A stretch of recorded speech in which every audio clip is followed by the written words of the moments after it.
जय जय रघुवीर समर्थ. रामकृष्ण हरी. माऊली, आतापर्यंत आपण श्री एकनाथ महाराज विरचित भावार्थ रामायण संक्षिप्त रूप कथा स्वरूप यातील 17व्या अध्यायापर्यंत कथा ऐकली आहे. याच्या पुढील बालकांड अध्याय 18वा चाप कथा निरूपण हा अध्याय आपण आता सुरू करत आहोत. श्री गणेशाय नमः. श्री रामचंद्राय नमः. जनकाने सीतेच्या स्वयंवरासाठी देशोदेशीचे अनेक राजे बोलविले होते. त्यांचा सन्मान केला होता, स्वागत केले होते. यज्ञ मंडपात ते दाटीवाटीने बसले होते. त्याशिवाय अनेक श्रेष्ठ ऋषी आले होते, अनेक देव आले होते, गंधर्व यक्ष किन्नरही आले होते, महाशूर वीर दैत्यही आले होते. जे राजे आले होते त्यांचे गुण काय वर्णावे. धैर्य वीर्य शौर्य या गुणांचे ते पुतळेच होते. रूप गुण गांभीर्य औदार्य धर्मशीलता गो ब्राह्मणांचे पालक महान यशाचे भोगते सत्कीर्तिवंत सर्वस्वाचे दानही देणारे आणि वैकुंठातही त्यांची प्रशंसा होते असे ते राजे या मंडपात आले होते. जनकाने शिवधनुष्य आणवावे अशी इच्छा सर्वांनी प्रकट केली. तेव्हा जनकाने धनुष्य आणण्यासाठी आपल्या सेवकांना आज्ञा केली. पण ऋषीजन म्हणाले, जनका, जिचे स्वयंवर मांडले आहे त्या सीतेला मंडपात आणण्याची व्यवस्था आधी करावी, मग धनुष्य आणावे. हा विचार राजाला व सर्वांना पटला. सीतेला सभेत आणावे अशी सूचना राजाने योग्य लोकांना दिली. सीता एका मोठ्या हत्तीवर बसली होती. तिचे सौंदर्य त्रिभुवनात अद्वितीय होते. तिने सर्व सुंदर अलंकार धारण केले होते. तिच्या सौंदर्याला कोणतीच उपमा पुरी पडत नव्हती. आकाशाने तिच्या केशांचा आश्रय घेतला तर चंद्राने तिच्या मुखाचा आश्रय घेतला होता. चंद्र फक्त पौर्णिमेलाच पूर्ण दिसतो आणि त्याला ग्रहण पण लागते. हे आपले वैगुण्य नाहीसे व्हावे व आपण सदाच परिपूर्ण दिसावे म्हणूनच जणू चंद्राने तिच्या मुखाचा आश्रय घेतला असावा. चंद्राभोवती जशी नक्षत्र असतात तसे तिचे कर्णालंकार बिंदी नाकातील अलंकार आदी सर्व शोभत होते.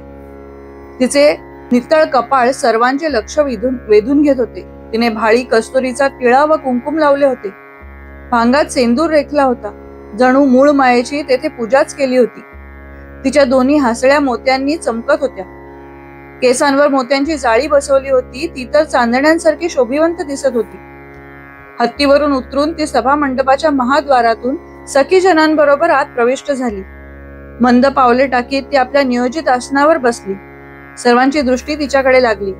सर्वांनी धन्य धन्य म्हटले. त्यावेळी जनक कौतुकाने पाहत होता. राजाच्या दृष्टीत आकर्षण, रामाच्या नेत्रात मार्दव आणि सर्व ऋषींच्या नेत्रात आशीर्वाद. ती धरित्रीची कन्या होऊन महामाया भगवंताची योगमाया लीला करण्यासाठी आलेली सीता सर्वांचा एकच दृष्टीविषय झाली होती. तिच्या आगमनानंतर विश्वामित्रांनी राजाला सुचवले, आता शिवधनुष्य आणावे. राजाने प्रधानाला संकेत केला. काही बलवान सेवकांना बरोबर घेऊन प्रधान बाहेर गेला व जेथे ते महाधनुष्य जपून ठेवले होते तेथे जाऊन त्याने धनुष्याची भली मोठी पेटी सेवकांकरवी उघडवली. धनुष्य नीट पाहिले, पेटी बंद केली. ती पेटी 8 चाकांच्या एका मोठ्या गाड्यावर ठेवली होती. मोठ्या प्रयासाने तो गाडा अनेकांनी ओढीत ओढीत सभेमध्ये मध्यवर्ती रिकाम्या जागेत आणला. पेटी उघडून सर्वांना ते धनुष्य दाखवण्यात आले. त्याकडे पाहूनच अनेक राजे व दैत्य यांनी पण जिंकण्याची आशाच सोडली. ते नुसते प्रेक्षकाचे काम करायचे ठरवून स्वस्थ बसून राहिले. जनक सर्वांना उद्देशून म्हणाला, याच धनुष्यावर आपण बाण चढवून शंकराने त्रिपुरासुरांचा वध केला होता. याच धनुष्याने परशुरामाने 21 वेळा क्षत्रियांचा सर्वनाश केला. याच धनुष्याला दोरी चढवून जो कोणी वीर पुरुष त्यावर बाण जोडून दाखविल त्याला सीता वरमाला घालणार आहे. तरी ज्यांना आपल्या बळावर आत्मविश्वास असेल त्यांनी उठावे व पुढे यावे. या आव्हानानंतर काही राजे स्वस्थ बसले, पण काही बलवान व पराक्रमी राजे एकामागून एक पुढे आले व धनुष्य उचलण्याची तयारी करू लागले. पण तेवढ्यात निमंत्रण नसतानाही लंकेचा राजा बलाढ्य दशमुख रावण सभास्थानी प्रविष्ट झाला. त्या सरशी सगळे इच्छुक राजे घाबरून जागीच बसले. रावणाने स्वयंवराचा पण काय आहे असे विचारले. तो कळताच रावण गर्वाने म्हणाला, धनुष्याला बाण लावणे ही तर सोपी गोष्ट आहे, पण जर त्यानंतरही कोणी माझ्या विरोधात उठला तर मी त्याचा निपात करून सीतेला जिंकेन. त्याचे हे गर्वाचे बोलणे झाल्यानंतर रावण सभाजनास भय उत्पन्न करीत धनुष्यापर्यंत आला. त्याने धनुष्य उचलले, पण ते उभे करता करता जे पडले ते रावणाच्या अंगावर पडले. त्याचे रहस्य असे की धनुष्य जास्तीत जास्त जड व्हावे यासाठी सीतेने मनोमन अनेक देवतांची प्रार्थना केली होती. त्यावेळी तिच्या कुलदेवतेसह पृथ्वी तत्वाच्या सर्व देवता आपल्या अंशांनी त्या धनुष्यात प्रविष्ट झाल्या. अदृश्य रूपात हे कार्य झाले, त्यामुळे कोणालाही कळले नाही. धनुष्य आधीच फार अवजड होते, पण रावणाला ते उचलताच येऊ नये म्हणून सीतेने अशी प्रार्थना केली होती, आणि त्याचाच परिणाम म्हणून धनुष्य रावणाच्याच अंगावर पडले व तो धाडकन खाली कोसळला. कासावीस झाला, तृषाक्रांत झाला.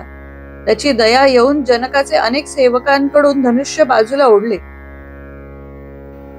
रावणाला उठून बसवले, त्याला वारा घातला, शीतल पाणी प्यायला दिले, त्याला जरा सावध केला. मग तो अपमान गिळून स्वस्थानी जाऊन बसला. आता कोण दुसरा हा पण जिंकतो ते पाहूया. त्याच्याशी मी युद्ध करेन व त्याला नष्ट करेन असा विचार त्याने मनाशी केला. रावणाची फजिती झाली होती. गर्वाचा नाश झाला होता.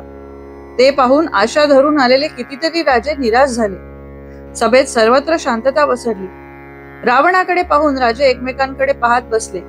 कोणीही मनुष्य धनुष्याला दोरी चढवण्याच्या इच्छेने उठेना. श्री एकनाथ महाराज म्हणतात, ही रामकथा अति रसाळ आहे. तिचे श्रवण करण्यासाठी कानात जीव एकवटतो. जेव्हा त्याचे नाम घेण्याचे सुख अनुभवते, जीव आपले मुखच उघडतो. कथेच्या अक्षरांना मन आलिंगन देण्यासाठी उत्सुक होते. आता पुढील अध्यायात श्री रामचंद्र धनुष्य सज्ज करण्यासाठी उठतील. तो सुरस कथाभाग येणार आहे, तरी सज्जनांनी अवधान द्यावे. श्री भावार्थ रामायण बालकांड चापकथा निरूपण नावाचा 18वा अध्याय समाप्त. या कथेमध्ये उल्लेखलेले शिवधनुष्य याचे नाव पिनाकपाणी. आणि परत एकदा आपण या कथेच्या आधी रावण आणि सीता यांच्या झालेल्या भेटीचा एकदा पूर्व पक्ष समजून घेऊया. सीता ही आदिमाया. ती रावणाच्या नगरीत एकदा जाऊन परत जनकाकडे आलेली आहे. त्याच वेळी तिने रावणाला मी तुझा सर्वनाश करायला पुन्हा लंकेत येईल अशी सूचनाही केली होती. त्या सूचनेचे आणि त्या पुढे होणाऱ्या सर्व क्रमाक्रमाने घडणाऱ्या रामायणाचे जणू हे मूळच स्वयंवरात आपल्याला आत्ता ऐकायला मिळाले. रावणाचा अहंकार त्याच्या सर्व चांगल्या गुणांच्या वरचढ झाला आणि त्यामुळेच तो त्याच्या नाशाचे कारण बनला. जेथे गर्व आणि अहंकार वसतात तेथे सदैव अपमान हा येणारच. याच गर्वाने रावण धनुष्याला दोर लावण्यासाठी गेला होता. पण इथे एक संदर्भ श्री एकनाथ महाराजांच्या सविस्तर भावार्थ रामायणातून मी सांगत आहे. जेव्हा श्रीराम यांना सीतेने स्वयंवराच्या ठिकाणी पाहिले, त्यावेळेला ती लगबगीने आपल्या आसनाजवळ जाऊ लागली. त्यावेळी तिच्या लक्षात आले की आपण माथ्यावर भौरी घालायला विसरलो आहे.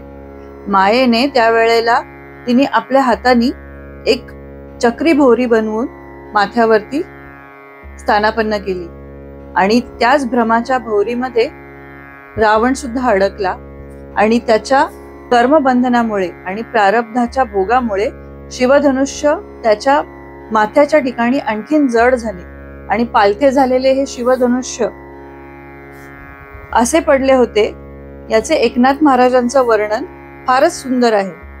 त्यामध्ये ते म्हणतात, सभेचे अंगण हा जणू पाटा आणि धनुष्य हा जणू वरवंटा आणि त्यात सापडलेला रावण हा आपल्या 20ही हाताने धनुष्य उचलण्याचा प्रयत्न करत होता, परंतु धनुष्य काही उचलले गेले नाही आणि त्याच्या 10ही गळ्यांना अतिशय तृषा झाली. त्यावेळी धावत आलेल्या प्रधानावर सुद्धा रावण ओरडू लागला, जोपर्यंत मी सहाय्य करायला बोलवत नाही तोपर्यंत माझे सहाय्य कुणीच करू नये. आणि हे जनका, जर माझा असा अपमान तू केलास तर इंद्रजित आणि कुंभकर्ण हे दोघेही तुझ्या सर्व कुळाचा नाश करतील.